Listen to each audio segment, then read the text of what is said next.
Sorry, ng Sylvana plus the Chango. Kasi Chango, magic damage obviously at kailangan mo ng lockdown. Perfect yung Imperial Justice into the Meteor Shower. So, ang lakas ng kill potential bigla ng LPE. But Omega Esports, solid draft if they reach the late game kung saan sobrang lakas na ni Granger at ni Beatrix. It's gonna be scary. Also, a last thing, I'm sorry about this, but you need to also take note dun sa objective taking potential ng Beatrix. Ang bilis mang tunaw ng Torre, pati na rin ng Lord at ng Turtle. So mukhang fast game ang hanap ni Omega dito for that matter as we go into game number 3. It's a best of 3 series. The final game of the day and the final, well, literally the final game of the day. Wala na tayong series to follow. Bukas na ulit yung ibang laban. And it is Beatrix on the gold lane. Pakito on the EXP lane. Man, I like the adjustment mula sa LPE. So na-mention natin kanina na pwede siyang gold lane Chango. At indeed, ganun nga yung mangyayari. So si Arvs, instead na mag-Chango siya na yung Sylvana, na alam natin na pwede sila magpalitan. Nung first pick Benedetta mula sa LPE, nag-decide sila, okay, sige, si Beemo na lang yung gagamit as the roaming Benedetta. And this allows LPE na magkaroon ng sobrang taas ng damage output sa lahat ng stages ng game natin early until the late game dahil sa coverage na meron ang isang Chango, Yisenshin, and Barat's combo. And on the side of Omega here, you said it best na Beatrix is an objective killer. Matutunan niya yung objectives. And all Toshi needs right now is to get a lot of space. And speaking of space, Beemo does not have a lot of space to move around here. Arvs gets a stun onto Kenji just to keep him alive. And they manage to not secure the orange buff for themselves. But at the same time, nobody really falls down there. Yeah. Mahirapan din dito si Hadjizy kasi may nakakabwisit na Benedetta na humahabol-habol sa kanya. If you imagine, Aspects level 4, halfway papuntang level 5 at si Hadjizy ngayon pala magsisimula sa kanyang purple buff. Ryota, dumalo pa para lang din talaga mag-reset. It's gonna be annoying. Unlike yung previous games natin na yung Granger ay nagkaroon ng free farm sa early stages, this time, mahihirapan si Hadjizy. Yan na si Beemo. Oh, diving into the third Electro Final. Low just to secure the kill, pero actually it was Arvs that secures that for himself, and Haze and KurTzy wants to go for a trade. It is a 1-for-2 trade in favor of Omega. Oh man, I can't imagine kung gaano kahirap ito para kay Hadjizy. You have Sylvana na lakas manggulo, meron ka pa din na roaming Benedetta. It's gonna be difficult para sa Granger. In fact, kanina nung nag-level 4 na si Beemo sa kanyang Benedetta, meron siyang ultimate. Almost level 4 pa lang si Hadjizy nun. Kaya hindi siya nakakontra with the Death Sonata. Kahit nasa likod siya ng kanyang second turret, kinapos pa rin. Malaki na ang difference ni Aspect, pati na rin ni Hadjizy. This is really looking good para sa LPE. And this is all thanks to the invades na ginagawa ng LPE dito. High impact invades that hindi nahihirapan na si Hadjizy. Paulit ulit natin sasabihin dito as Haze flickers in towards the backlines of Arvs and Jake the Dog. But here comes the Meteor Shower.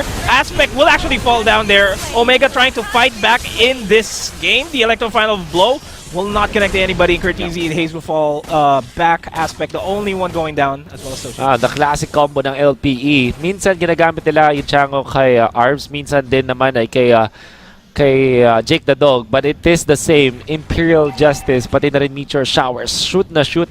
Wala nagawa yung Omega. They dealt damage gamit yung Beatrix. Nakuha sila ng isang return kill. But we'll see na masayang-masaya si Jake the Dog sa nangyayari na to dahil lamang na siya over Toshi in their matchup. And another thing to point out here, the Yisenshin pickups guarantees na alam kaagad nila kung saan pupunta si Hadjizy. And as long as alam nila kung saan si Hadjizy, alam nila kung saan sila iiwas, alam nila kung saan at kailan sila pwede mag-invade. As Ryota, kinain si Kenji. Kenji will be able to escape barely with his life. Okay. Hindi rin inatake ng Torre masyado si Kenji kasi mabilis na maglakad. And Kenji did not hit the Barats first.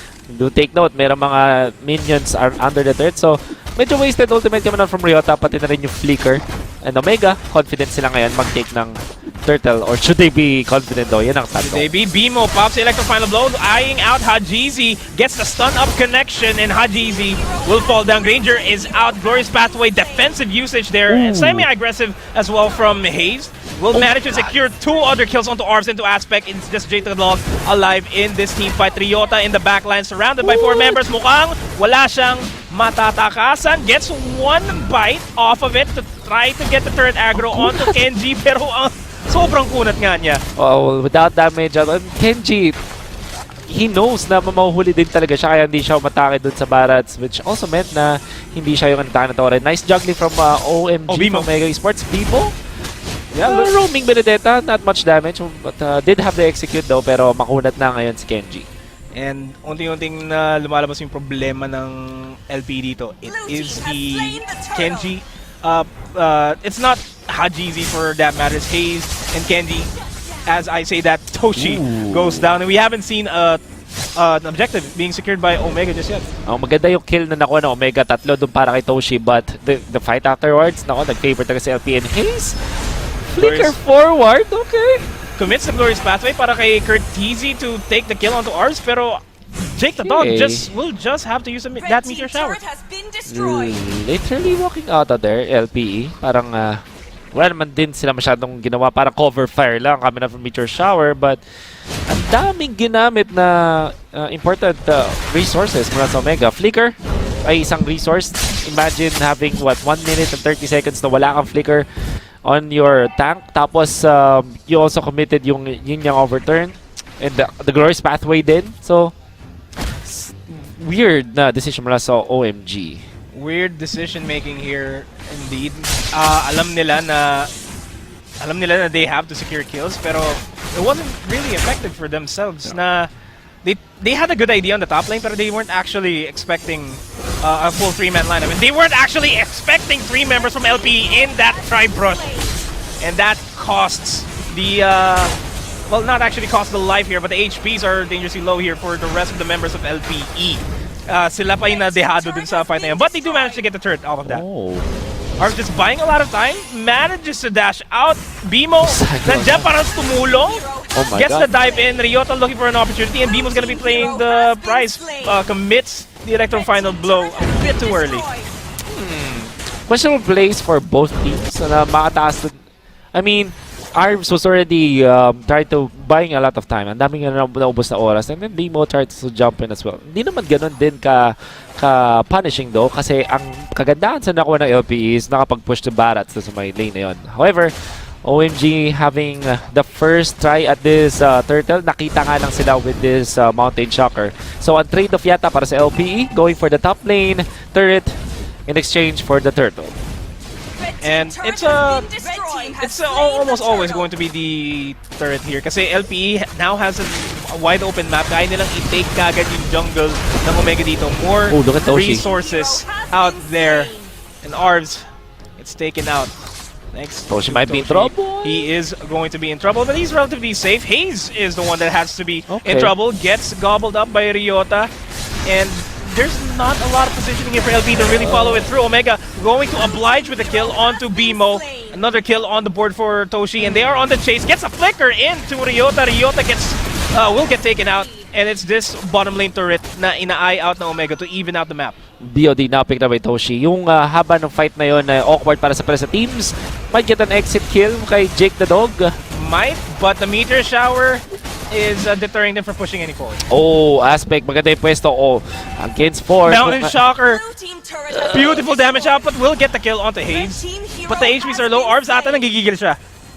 Oh man, ang weird and unfortunate ng turn of events for actually both teams. Flicker pero mas maganda yun. Gets the catch. Aspect looking for the wipeout, and he does get the cleanup there. The shutdown as well. Oh my god. Arvs, napakagandang talon nun using the flicker. No match at all. May return kill ba? Medyo alang-ani pa yung return kill na gustong mangyari ng Omega dito kasi Jake the Dog always beautiful timing on that meteor shower. Pero Toshi! Damage output way too much onto Jake the Dog in Aspect. Ryota. Unstoppable clashes, Nomad. Non-stop clashes here. Ryota and Beemo wanted to go for Kenji and or Toshi. Okay, so I was gonna say unfortunate events for Omega, tapos biglang unfortunate events para sa LPE. Para sa teams nagkakaroon ng mga brilliant plays, pero nagkakaroon din sila ng mga questionable plays. So palitan lang din.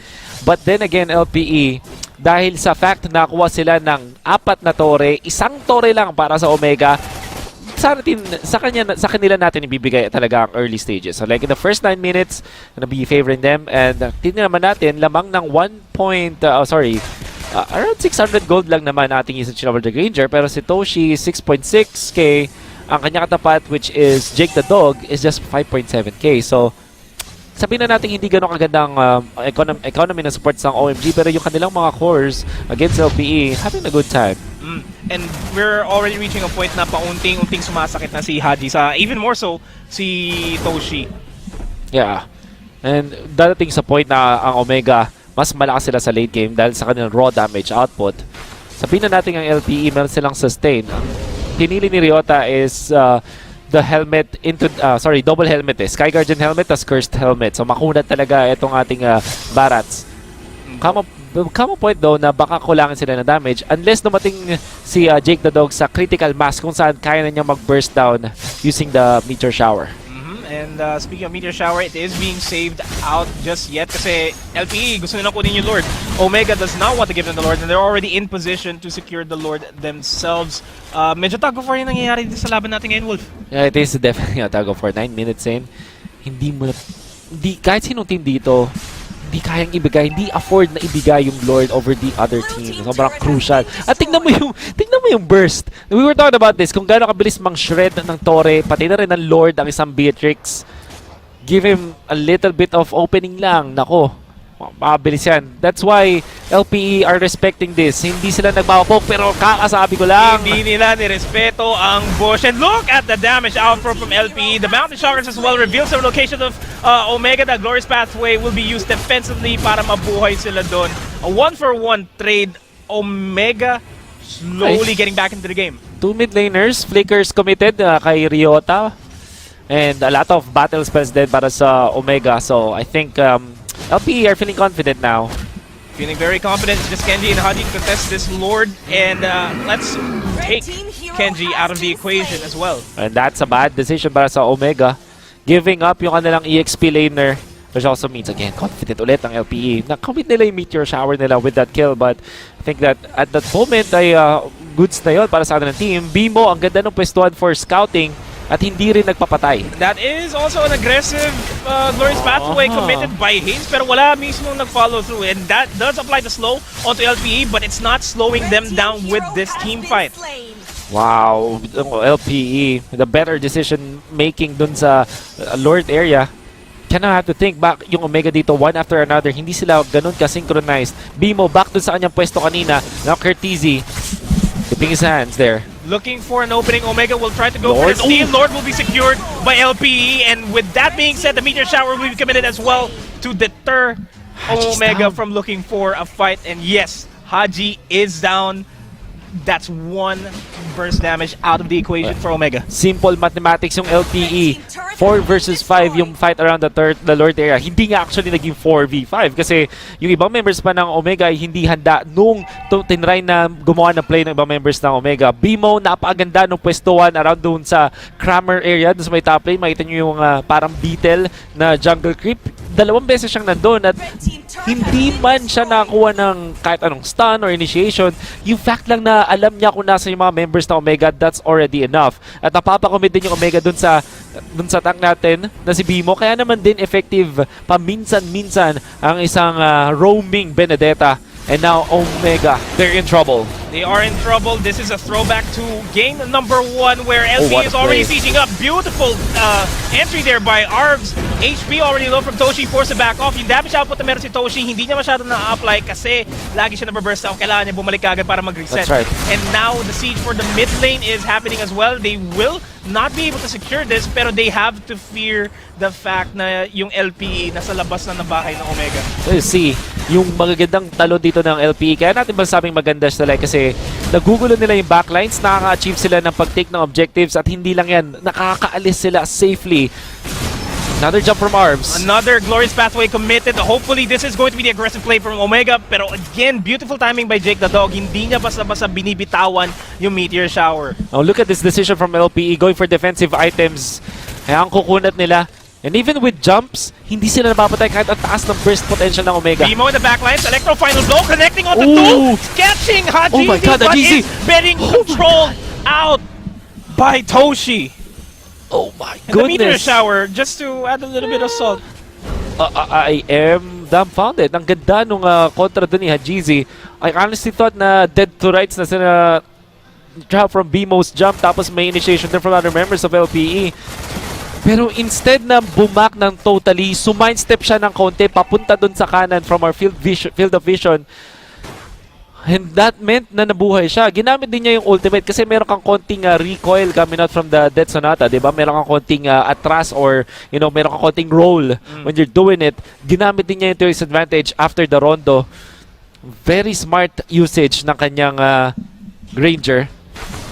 And again, wonderful usage of the Mountain Shocker to get information kung nasaan yung Omega sa mapa. And they know for a fact they are on the top side. They will be creating a lot of space. LPE will be creating a lot of space for themselves to deprive Hadji, deprive Toshi of any farms. I like this. Omega, nagpapakita ng veteran moves on their defense, pero yung LPE parang talagang contender yung kanilang mindset. Especially with how they are performing yung pwestuhan dito ni Beemo, makikita mo na maganda talaga yung communication ng LPE as a team kasi bawat galaw nila ay may parang plano before it happens. And now they're in control. Sabihin na natin na hindi ganoon kataas yung kanilang damage output kung banggaan lang ang usapan, pero the way that they're playing it and yung pagmamaximize nila ng mga heroes nila sa pwestuhan, sa timing, it makes it so na mas maganda yung kanilang itsura when the team fights do happen. And yung itsura ng Omega dito OMG na lang sila. Kasi ang hirap na ng pwesto nila. 2 inhibitor turrets are down. Only 1 turret left dun sa base nila. And if that falls down, mas madali na yung push ng LP to end the game. Omega needs to secure the upcoming Lord. Yeah. Pero LP has the priority. Gotta have to take note. Meron kang Glaive, meron ka pang Holy Crystal doon sa ating Chango. Masakit na yung damage ng Chango ngayon. And positioning na naman. Vision pati ng Mountain Shocker allows LPE to be comfortable taking this Lord. And the dive Haze? in from Haze, Glorious Pathway will not be committed. He gets stunned completely. Meanwhile, over in the backside of things, Arvs, the help of the Lord, gets the knockup. And OMG is turning the tides of this fight. Ryota. Oh wait, no. Beemo will actually go for Beemo the with the flip. place? He is gonna go for the place, and what LP is doing is just they're just delaying the fact na kailangan nila mag-fall back, and mukhang Beemo, the one and army. Toshi has to burst this minion down. Oh my God! Like that! Still is there. Ryota is the one to finish it. What a wonderful way to end the day.